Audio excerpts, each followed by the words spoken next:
2장 1절부터 13절까지 말씀 문맥에서 우리는 성경의 최고의 법인 마음과 뜻과 목숨을 다하여, 정성을 다하여 하나님을 사랑하고 내 이웃을 내 몸과 사랑하라는 명령을 지켜야 하는데, 어떻게 교회가, 성도가 사람의 외모를 보고 차별한다는 말이냐? 이게 말이 되냐? 그렇게 하는 것은 정말 가장 큰 죄를 범하는 것이다 라고 하였습니다. 그리고 오늘 본문에 들어와서 그런 맥락에서 참 믿음에 대하여 설명하고 계신데, 14절 말씀을 보시면 내 형제들아, 만일 사람이 믿음이 있노라 하고 행함이 없으면 무슨 이익이 있겠느냐? 그 믿음이 능히 자기를 구원하겠느냐? 못한다 이 소리죠. 그런 말씀을 하고 있습니다. 와, 이게 무슨 말씀입니까? 분명히 우리 주 예수 그리스도를 믿음으로, 마음으로 믿으면 구원받는 게 아닙니까? 바울이 이런 이야기했습니다. 로마서 10장 9절 10절에 네가 만일 네 입으로 예수를 주로 시인을 하고 또 하나님께서 그를 죽은 자 가운데 살리신 것을 내 마음에 믿으면 구원을 얻으리니 사람이 마음으로 믿어 의에 이르고 입으로 시인하여 구원에 이르니라고 하지 않았습니까? 맞습니다. 구원은 하나님께서 구원의 선물을 우리에게 주실 때에 믿음으로 받으면 그 사람에게 구원이 임하는 것입니다. 그런데 야고보 사도가 하는 말씀은 무슨 말씀이냐면, 그런 구원받은 믿음이 진짜라면 행함이 분명히 있어야 된다. 행함이 따라져야 한다는 것입니다. 다시 말하면 구원받은 믿음이라고 하는 믿음에 대한 에비던스가, 증거가 있어야 된다라고 하는 것입니다. 머리로 예수님이 구세주고 주라는 것을 인정하는 것만 가지고는 구원받을 수가 없다라는 것입니다. 지정의로 예수님을 받아들여야 한다는 것이죠. 구원을 받는 믿음이 있다고 한다면 이웃을 사랑하라고 하는 이 최고의 법을 최선을 다해서 실천하려고 한다는 것입니다.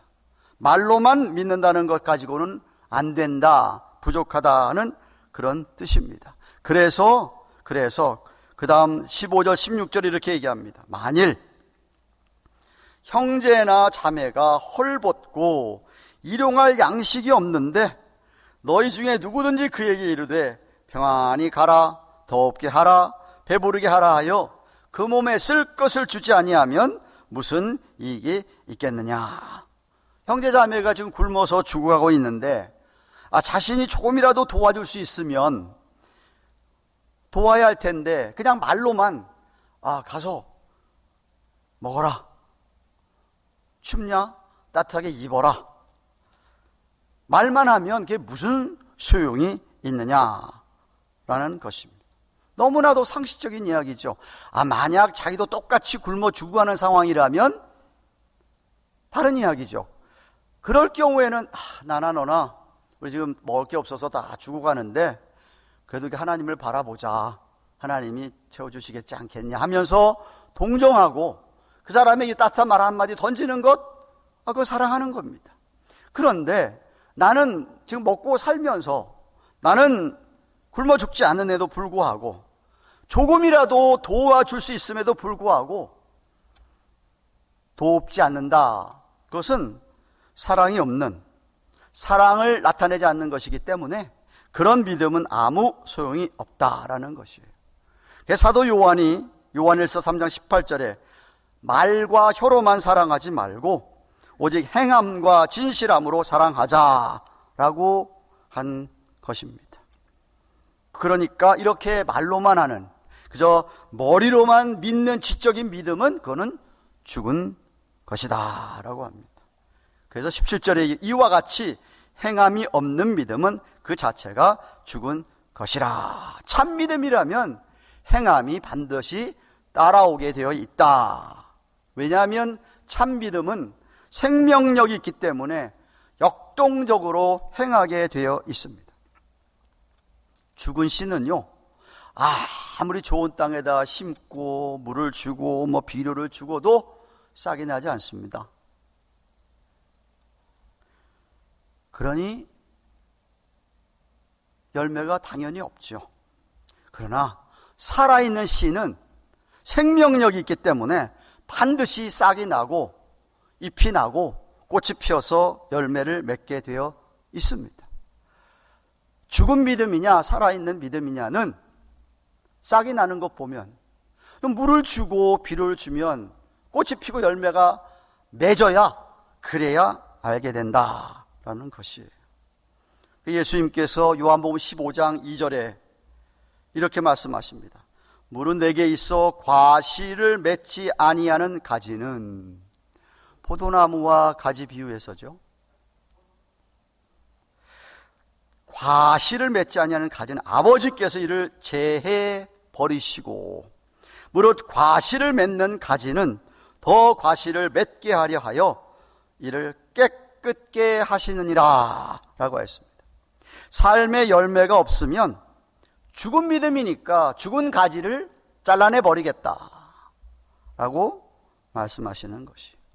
그 사람이 정말 성령을 받았다면 성령의 열매가 나타나야 되는데, 열매가 안 나타나니까 성령을 받지 않은 사람이다 라는 말씀입니다.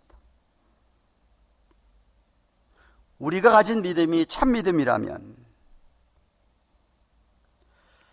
구원받은 믿음이라고 한다면 그것이 증명되어지는 어떤 행동이 나타나야 된다. 아니, 그 믿음이 참 믿음인 거면 일부러 안 한다더라 자연스럽게, 열매 나타날 것이 당연하기 때문에 자연스럽게, 굳이 다른 사람에게 보여주지 않으려고 하더라도 나타나게 되어 있다라고 하는 말씀입니다. 이어서 야고보는 믿음이 있다라 그러면서 행함이 없는, 열매가 없는 자들에게 도전합니다. 18절 말씀 보십시오. 혹이 가로되, 야, 너는 믿음이 있고 나는 행함이 있으니 행함이 없는 내 믿음을 내게 보여라. 나는 행함으로 내 믿음을 너에게 보이리라 하고 합니다. 어떤 사람이 너는 믿음이 있다 그러냐? 나는 네가 보기에 믿음이 없는 것 같으냐? 근데 나는 행함이 있고 너는 행함이 없지 않느냐? 그러니 네 믿음보다 내 믿음이 진짜가 아니겠느냐? 라고 하는 말입니다. 왜 이런 말씀을 하실까요? 어떤 사람이 교회도 오래 다니고 교회 일 열심히 하고 기도도 많이 하는 것 같습니다. 근데 실제 생활에서 선한 말씀의 증거가, 믿음의 증거가, 열매가 없는 거예요. 그러니까 어떤 의미에서는 불신자보다도 오히려 더 못한 것이죠. 그런 자를 지금 초신자가 도전하는 겁니다. 너는 오래 다녔냐? 그렇게 기도도 많이 일도 열심히 하느냐? 근데 가만 너 생활하는 거 보니까 전혀 성령의 열매가 안 보이는데, 사랑이 없는데, 나는 교회를 비록 오래 다니지 않았어도 사랑하는 열매가 있지 않냐? 당신은 교회 안에서 보니까 다 성령도 알고 있는 게 말들 얼마나 잘하고 자기 신앙이 최고인 것 같이 이야기하고 일도 많이 한다고 하는데, 가만 생각해 보니까 초신자인 나보다 오히려 행함이 너무 없기 때문입니다. 진짜 믿음이라면 행동을 좀 보여주세요 라고 하는 것입니다. 여러분 생각해 보세요. 전혀 제널맨이 아닌데, 신사가 아닌데 진짜 비열하고 천박하고 속되고 정말 깡패 중에 그런 깡패가 없는데, 그런 사람이 멋진 신사복, 양복을 딱 잘 차려입었다고 그 옷이 그 사람이 신사되게 하는 건 아니지 않습니까?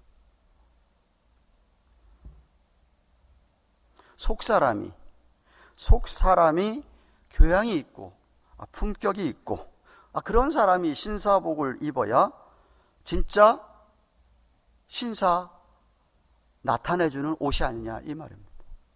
무슨 얘기냐면 내용이 내용이 없는 사람이, 내용이 없고 형식만 있는데 그게 뭐 진짜냐 이 말입니다. 참 믿음의 내용, 참 믿음의 내용이 뭐냐?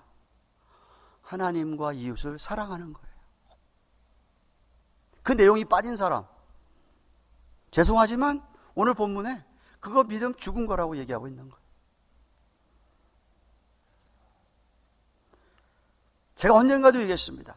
믿음과 순종이라고 하는 것은, 이거는 뗄래야 뗄 수가 없는 동전의 양면과도 같은 것이다. 믿음이 있다는 사람에게는 반드시 말씀대로 순종이 드러나게 돼 있고, 그렇게 순종이 정말 보이는 사람은 진짜 믿음이 있는 거다. 이건 뗄래야 뗄 수 없는 거예요.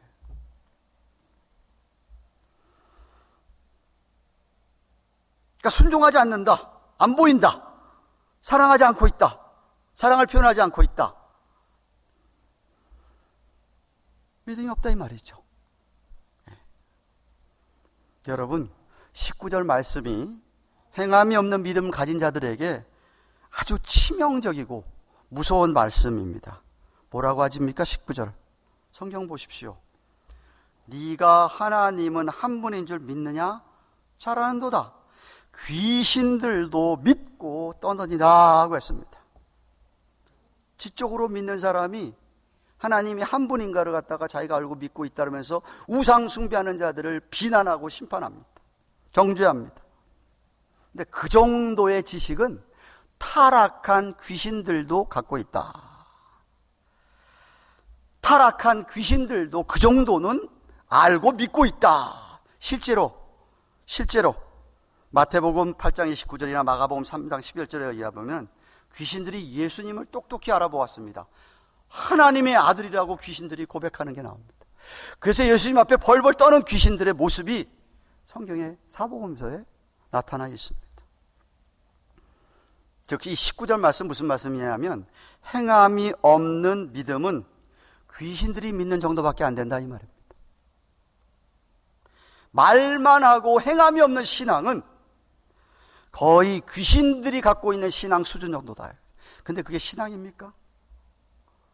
귀신들이 신앙이 있어요? 그래서 저와 여러분들이 듣고 배워서 알고 있는 이 지식을 평가해 봐야 돼요. 이게 정말 산 지식인지 테스트, 시험을 좀 해봐야 돼요. 진리의 말씀을 듣고 설교를 듣고 나서 어떤 내용을 잘 기억한다 그래서 그 말씀을 통해서 그 사람의 믿음이 생겼다, 혹은 그 사람의 믿음이 자랐다고 할 수가 없다 이 말입니다. 말씀을 내가 알고 기억한다고 해서 말입니다. 그게 아니라 그 말씀이 정말 그 사람에게 감동을 주고 그 사람의 마음을 바꾸어 가지고 그 사람의 태도와 사고방식이 변화했느냐 안 했느냐가 중요하다 이 말입니다. 그래서 그 변화 때문에 실제로 바뀌어진 행동이 나타나느냐,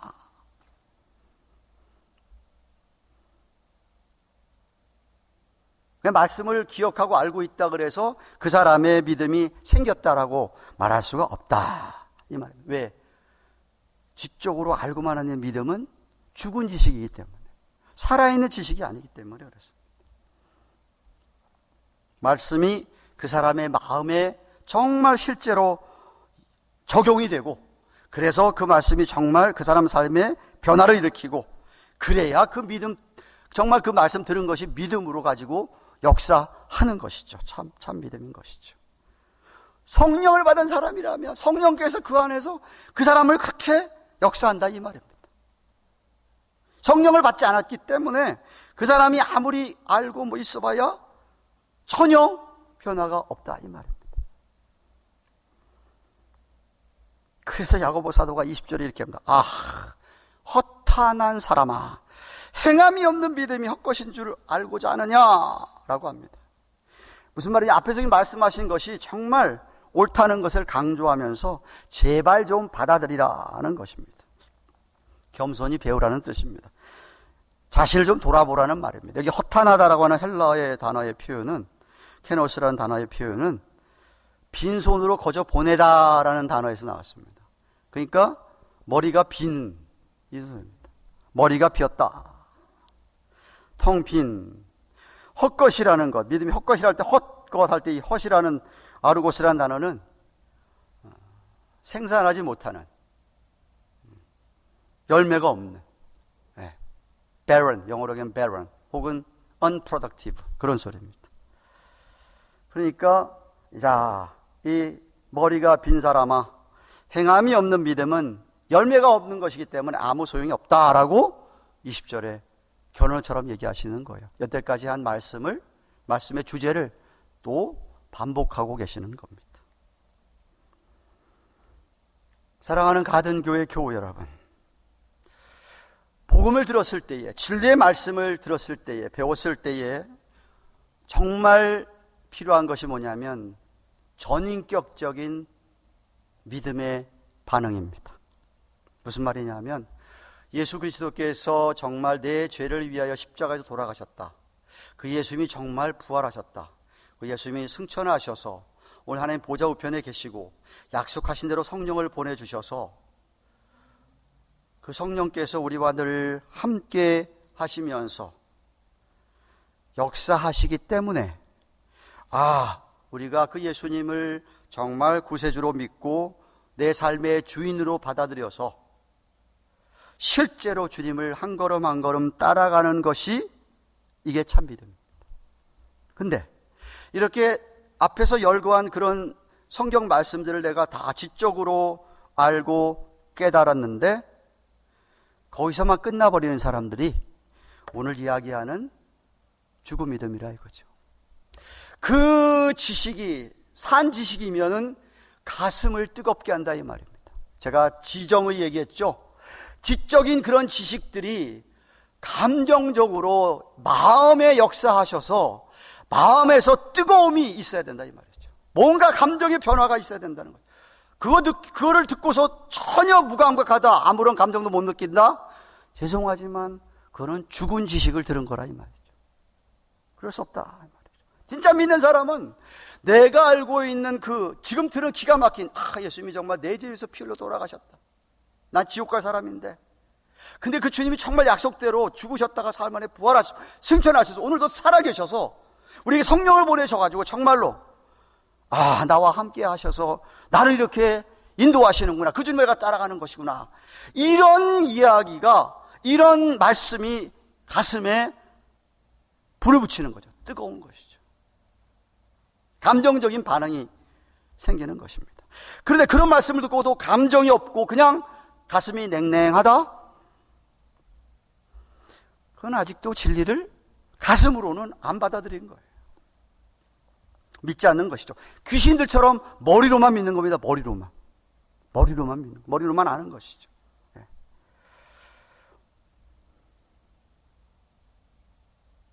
정말 죄에 대한 회개를 하고 그 크신 사랑에 대한 감동과 감격이 내 가슴으로 가슴이 뜨거워져야 한다. 주님의 그 크신 은혜를 인해서, 그 크신 하나님의 사랑 때문에 내가 주님 사랑합니다. 가슴으로, 열정적으로 주님 사랑합니다. 그렇게 되면 저절로 이웃에, 주위에 있는 사람을 사랑할 마음이 생기는 것이죠. 그 사람 마음에 따뜻함이 있습니다. 또 근데 거기서 끝나는 사람도 부족합니다. 한 걸음 더 나아가서 그 사랑의 마음을 따뜻해졌을 때 실제로 이제는 내가 의지적으로, 행동으로 나타나라는 것이죠. 하나님이 여러분에게, 저와 여러분에게 자유의지를 왜 주셨나요? 자유의지를 왜 주셨어요? 이런 말씀을 듣고 감동을 받았을 때 내가 의지적으로 분명히 행동으로 선한 일을 해라. 내 의지적으로 결단하고 이러면 안 되는 거구나, 끊어버리고 이러면 해야 되는구나 해고 정말로 행하여지는 것, 이거는 의지가 없으면 불가능하지 않습니까? 근데 가슴으로 뜨겁게 따뜻하게 됐음에도 불구하고 의지는 또 제쳐놓고 거기서 그냥 스탑해버리나, 그것도 안 된다는 거죠. 그것도 부족하다는 것이죠. 무슨 소용이 있어요? 가슴 따뜻해지면. 근데 진짜 가슴이 따뜻해진 사람이라고 한다면, 살아있는 사람이라면 의지적으로 사랑하게 되어 있죠. 그건 뭐 두말할 것도 없어요. 그래서 그 사랑 때문에 절제합니다. 내가 절제하죠. 그 사랑 때문에 이 주님의 말씀, 내 사랑하는 주님의 말 그대로 듣고 실천하려고 애를 쓰지요. 죄를 미워합니다.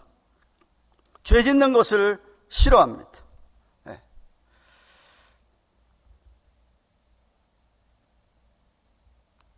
그래서 누구나 죄성이 있기 때문에 자기 마음대로 살고 싶지만 하나님을 사랑하는 뜨거움이 있기 때문에 자기 마음대로 살지 않습니다. 즉 행함이 없는 죽음이라고 하는 것은 하나님에 대한 사랑이, 애정이 없는 거예요. 하나님에 대한 사랑이, 애정이 없는 것이죠. 있으면 사랑할 의지가 생기게 되고 그것이 주위 사람들, 이웃들에게 사랑하게 되어 있는 사랑이 나타나게 되어 있다라는 것입니다. 여러분, 믿음이라고 하는 것은요, 하나님이 주신 은혜를 이렇게 받아서 그 은혜를 흘러내보내는 은혜의 통로가 되는 것이 믿음입니다. 나를 통해서 하나님의 은혜가 주위에게 흘러져 내려가는 거라 이 말입니다. 마치 수돗물에 수도꼭지를 틀면 물이 콸콸 쏟아지듯이 물 저장소 탱크에서 파이프가 쫙 연결되어서 그냥 틀기만 하면 쏟아지듯이 하나님께서 때때로 내게 말씀을 딱 주셔서 설교를 듣다가 혹은 말씀을 읽다가 듣다가 내 마음에 감동을 딱 주시면 팍 틀어지는 겁니다. 물이 나오게 돼 있는 거예요. 나오게 돼. 감동을 받으면 바깥으로 흐르게 되어 있어요. 믿음은 어떤 사실을 내 스스로 믿는다 그래가지고 그것이 성경에서 말하는 믿음 아니에요. 그건 미신이 미신. 내가 생각할 때, 그 사람 어떤 사람 병들었는데, 내가 볼 때 이 사람, 내가 낫는다고 내가 믿는다. 무슨 근거로? 그게 아니라 참 믿음은, 이 하나님 이 문제, 이 병을 하나님께 맡깁니다. 정말 내가 이분을 위해서 기도합니다. 주님의 선한 뜻이면은 이 병이 고쳐질 줄로 믿습니다. 그 사람을 위해서 정말 간절히 기도하고, 그럼 찾아가서 기도하고, 그 사람 필요한 게 무엇이지 옆에서 자꾸 정말 말 한마디라 따뜻한 말 하면서 기도하고 필요한 걸 먼저 채워주면서 그렇게 할 때에 하나님께서 그 사람에게 은혜를 베푸셔가지고 병이 낫는 거예요. 그게 믿음이에요. 그게 믿음. 내가 믿음이 있다고 한다면 그 믿음이 사랑으로 나타나서 다른 사람의 영혼에 어떤 피로와 갈증을 채워주는, 그 사람의 어떤 그 간절하고 절실한 피로가 그 사람 때문에 채워지는, 실제적으로 다른 사람에게 도움이 되는, 그게 사랑이라는 것이죠. 왜 우리가 다른 사람이 우리에게 잘못하는 것에 대해서 쉽게 용서해야 됩니까? 용서하는데 인색하지 않아야 될 이유가 뭐죠? 왜냐하면 그렇게 해야만 하나님께서 나의 죄를 용서하시니까. 그렇게 해야만 하나님께 내 죄를 용서하고 내가 하는 일에 하나님이 은혜를 베푸시기 때문에 어떤 사람이 나에게 잘못할 때 그저 용서하는 거예요. 그렇기 때문에 여러분이 갑자기 어떤 선한 생각이 여러분 마음을 스치고 지나간다. 그럼 여러분이 반드시 해야 됩니다. 근데 그런 선한 생각이 딱 들었다가 또 한 번 생각하니까 아니야. 그 두 번째 생각은 마귀가 주는 생각이죠. 흔들잖아요. 여러 가지 이유 생각하면서 네가 뭘 그걸 해 못해 뭐 이러면서 네가 안 해도 다른 사람이 해 뭐 이러면서 그렇죠? 네.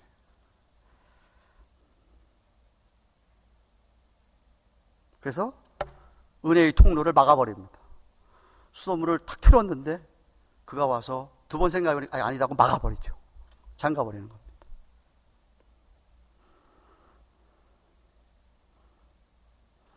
참 믿음이라고 하는 것이 생명력이 있어서 가만히 있지를 아니하고 무엇인가를 일으키는 힘이 바로 생명력이라는 겁니다. 성령님, 우리 안에 계신 성령님께서, 살아계신 성령님께서 살아있다는 말은 역동적으로 뭔가 일하신다는 뜻이에요. 죽어 계신 성령님이 아니라는 거죠. 죽은 시신은 아무것도 못하지 않습니까? 근데 살아계신 성령님은 그렇지 않다라는 것이죠. 가만히 계시질 아니하시고 늘 우리 안에서 역사하셔서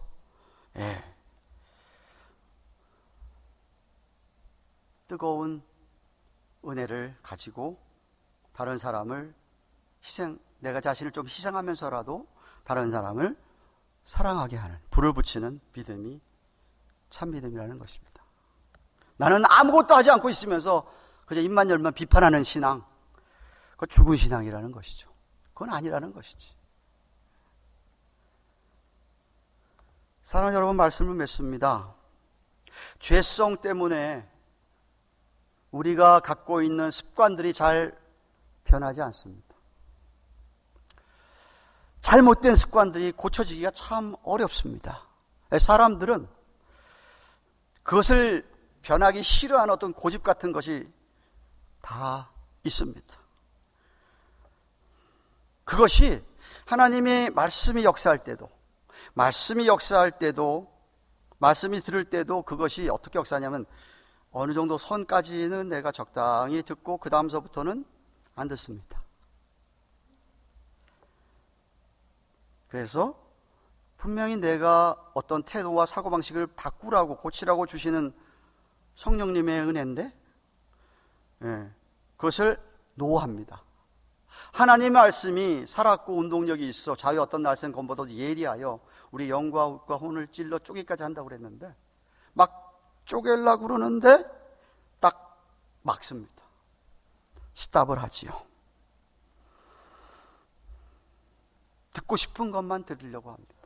듣고 싫은 것은 스스로를 합리화시키죠. 그래서 금방 머리가 팍팍 돌아갑니다. 아, 내가 왜 그렇게 할 수 없냐면 이런 이유 때문에 못해. 내가 그렇게 했다가는 내가 살아남을 수가 없어. 아, 내가 그렇게 했다가는 내가 엄청난 피해를 입어. 아, 다른 사람들도 그렇게 하는 사람 별로 없는데 우리 게 보니까 장로님, 심지어 목사님도 못 그러는 것 같은데 뭘 내가 해. 이러면서 못하게 딱 그거를 막습니다. 아니면 하나님과 타협하죠. 하나님, 내가 그건 못해요. 근데 내가 다른 거 할게요, 다른 거. 하나님과 딜합니다. 자기 마음대로. 분명히 이렇게 하나님이 하라고, 이렇게도 고치고 이렇게 하라 그러는데, 그건 좀 그렇고요. 내가 그 대신에, 성가대도 찬양대도 열심히 하고, 내가 교사도 봉사하고, 내가, 교회 청소라면 내가 하겠고, 내가 헌금하라면 내가 헌금하겠습니다. 근데, 그거는 아닙니다. 그래서 좀 봐주세요 하고, 하나님과 딜하려고 하는데, 그러면서 스스로를 위로하죠. 죄책감을 좀 덜하게 하기 위해서. 물론 우리 하나님이 그런 거래 하지 않으십니다. 자기만 하는 거래죠, 자기가. 그러면 또 어떤 사람은 말씀을 들으면 그 말씀 가지고 토론하기를 좋아합니다. 논쟁하기를 좋아하죠. 목사님 그렇게 얘기했지만 어떤 사람은 이렇게 얘기하고 저 사람은 저렇게 얘기하고 막 의견이 다르고 저러고 이런데 그러니까 확실한 건 나중에 가봐야 하는 것이지 이러면서 싹 빠져나갑니다. 성경을 알기는 정말 귀신처럼 합니다. 빠삭하게 잘 알고 있습니다. 성경도 인용 너무 잘하고 다른 사람 비판할 때도 막 성경 말씀 가지고 비판합니다. 날카롭죠. 그런데 그 말씀이 자기한테는 적용을 안 합니다. 남한테는 다 적용하면서 자기한테는 안 하죠. 그래서 믿음이 오히려 좀 적은 자보다 더 양심이 막 굳어져가지고 자기 자신은 어떻게 살고 있는지를 보지를 못합니다. 자기 자신한테는 블라인드가 되는 것이죠. 그리고 자기가 다 옳죠. 다 옳습니다. 그렇죠? 바로 교만입니다. 교만. 그런데 만약에 하나님께서 이런 자들을 정말 택하신 심령들이라고 한다면요, 하나님이 역사하죠. 어떻게 역사하죠? 그 사람 계속 성령님께서 양심을 찌릅니다. 괴롭게 합니다. 죄책감에 어쩔 줄 몰라 하죠. 계속 속에서 역사하시죠. 성령께서 심령을 수술하듯이 아프죠. 예. 아니면 그 사람에게 고난을 허락합니다. 고난, 어려움을 계속 줍니다. 모든 게 잘 될 때는 안 들리죠.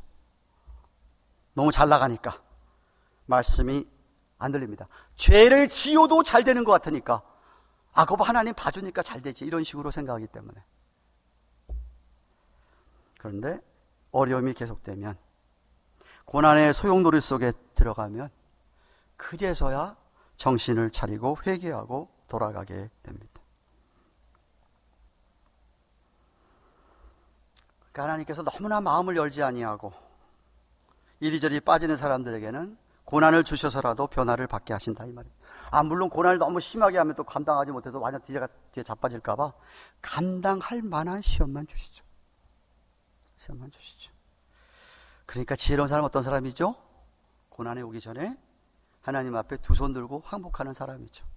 조금이라도 나에게 양심에서 깨우쳐 주시고 성령께서 깨닫게 하시면은 하나님 잘못했습니다, 두 손 들고 나와서 그래도 하나님 용서해 주시는군요, 감사합니다, 그러면서 하나님을 더 사랑하고 주위 사람들을 사랑하는 겁니다.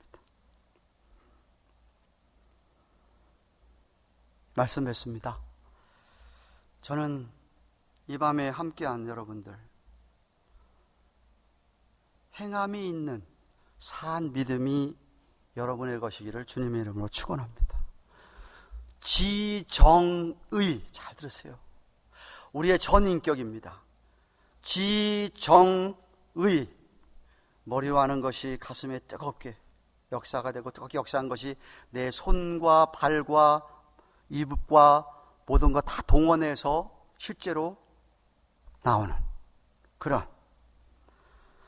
그렇게 하나님의 말씀을 받아들여서 우리 하나님, 우리 주님을 정말 뜨겁게 사랑하시기를 바랍니다. 그 사랑이 여러분의 주위에 우리 온 교인들에게 흐르기를 축원합니다. 내주하시는 성령님을 제발 근심하게 하지 마세요. 성령님이 깨우쳐 주실 때마다 그대로 행하고 사시기를 주님의 이름으로 축원합니다.